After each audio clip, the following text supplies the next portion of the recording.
Assalamualaikum warahmatullahi wabarakatuh. Salam sejahtera untuk kita semua. Berjumpa lagi dengan saya, Karina Sarasati, dalam video pembelajaran Prodi Arsitektur Universitas Pangandaran Semarang.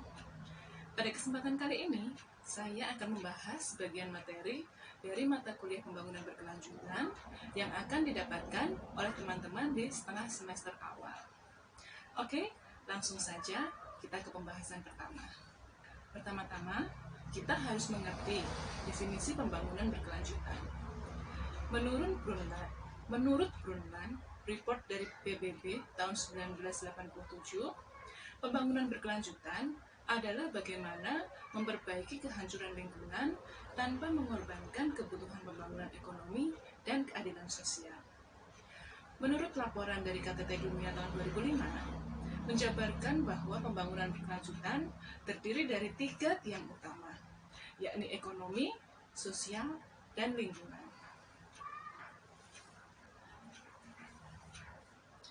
Nah, indikator kriteria pembangunan berkelanjutan diantaranya adalah yang pertama, keberlanjutan ekologis, yang akan menjamin keberlanjutan ekosistem bumi. Yang kedua adalah keberlanjutan ekonomi makro yang menjamin kemajuan ekonomi secara berkelanjutan dan mendorong efisiensi ekonomi melalui reformasi struktural dan nasional. Kemudian yang ketiga, ada pula keberlanjutan ekonomi sektoral. Ada keberlanjutan politik diarahkan pada respek pada human right, kebebasan individu dan sosial untuk berpartisipasi di bidang ekonomi, sosial, dan juga politik. Okay? Yang kelima, ada keberlanjutan pertahanan keamanan seperti mengatasi tantangan, ancaman, dan gangguan baik dari dalam dan luar yang langsung dan tidak langsung. Kemudian yang keenam, ada keberlanjutan sosial budaya. Selanjutnya, kita juga akan membahas mengenai arsitektur berkelanjutan. Nah, apa itu arsitektur berkelanjutan? Yaitu arsitektur yang berusaha untuk meminimalkan dampak negatif lingkungan bangunan dengan efisiensi dan moderasi dalam penggunaan bahan, energi, dan ruang pengembangan dan ekosistem secara luas. Next, ada bangunan berkelanjutan adalah bangunan yang menggunakan metode konstruksi yang berkelanjutan dengan menggunakan material atau bahan bangunan yang memprioritaskan kualitas lingkungan, vitalitas, ekonomi, dan keuntungan sosial melalui perancangan bangunan, operasional bangunan, perawatan, dan rekonstruksi lingkungan pada lokasi di mana dilakukan pembangunan, atau bisa dibilang juga lingkungan binaan. Dua hal penting dalam konsep berkelanjutan yaitu kebutuhan atau needs dan generasi yang akan datang atau future generation. Sehingga dalam pembangunan berkelanjutan perlu diperhatikan yang pertama adalah konsep kebutuhan atau the concept of needs yang menciptakan kondisi yang menjaga terpenuhinya kebutuhan hidup yang memadai bagi seluruh masyarakat, di mana kaum miskin sedunia harus diberi prioritas utama. Kemudian ada konsep keterbatasan atau the concept of limits, memperhatikan dan menjaga kapasitas lingkungan untuk memenuhi kebutuhan saat ini dan saat yang akan datang. Kemudian efisiensi dalam arsitektur berkelanjutan. Yang pertama, ada efisiensi penggunaan energi, ya seperti memanfaatkan sinar matahari, penghawaan alami, air hujan, dan lain-lain. Lalu yang kedua ada efisiensi penggunaan lahan, yaitu potensi hijau tumbuhan dalam lahan, desain terbuka dengan ruang-ruang yang terbuka ke taman, dan lain-lain. Yang ketiga, ada efisiensi penggunaan material. Contohnya, memanfaatkan material sisa bahan bangunan yang masih bisa digunakan ya, dan penggunaan teknologi material yang terbarukan, dan lain-lain. Kemudian ada pula manajemen limbah, di mana membuat sistem dekomposisi limbah organik, kemudian juga membuat sistem limbah domestik, dan lain-lain. Nah, berikut ada contoh dari contoh gambar dari konsep arsitektur berkelanjutan. Di situ dapat dilihat pada gambar dapat terlihat bahwa menggunakan material hemat energi seperti solar panel untuk kebutuhan water heater. Kemudian ada solar panel itu juga digunakan untuk kebutuhan listrik ya, seperti lampu luar. Kemudian juga menggunakan double flush toilet. Kemudian juga menggunakan smart glass pada jendelanya. Kemudian ada pula menggambarkan tentang efisiensi lahan, yaitu desain dengan serambi yang lebar, kemudian perletakan vegetasi di sebelah timur dan barat untuk mengurangi panas yang masuk ke dalam ruang, dan lain-lain. Ada pula manajemen limbah dengan menggunakan kembali air hujan untuk menyiram tanaman. Nah, berikut merupakan beberapa contoh dari gambar bangunan yang mengaplikasikan konsep berkelanjutan. Dapat dilihat pada gambar, ini adalah K2 apartemen ya. Gambar ini merupakan gambar K2 dari apartemen berkelanjutan di Windsor, Victoria, Australia oleh Design Inc. pada tahun 2006 yang menonjolkan desain pasif solar, bahan daur ulang yang berkelanjutan ya, kemudian sel fotovoltaik, pengolahan air limbah, pengumpulan air hujan, dan juga air panas dari matahari. Kemudian gambar selanjutnya ada Energy Plus House di Freiburg, Vauban, Jerman. Dia menggunakan atap solar panel ya. Berikutnya juga masih sama, menggunakan atap dengan fungsi tenaga surya. Yang berikutnya ada desain Hanging Gardens di One Central Park, Sydney. Selanjutnya ada gambar di mana rumah ini menggunakan botol bekas. Ya, dia menggunakan material daur ulang. Selanjutnya ada instalasi limbah rumah tangga mandiri yang digunakan untuk kolam ikan dan tanaman. Oke, setelah mempelajari mengenai arsitektur dan bangunan berkelanjutan, alangkah lebih baik pula apabila kita mengenal juga mengenai kota berkelanjutan. Nah, apa itu kota berkelanjutan?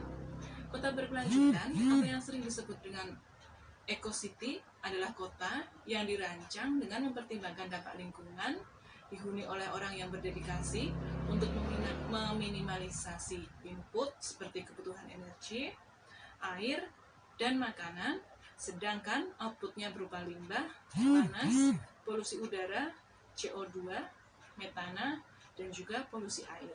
Nah, beberapa negara dan kota di dunia yang sudah dan akan menerapkan kota berkelanjutan, diantaranya adalah ada di Australia, itu kota Moreland.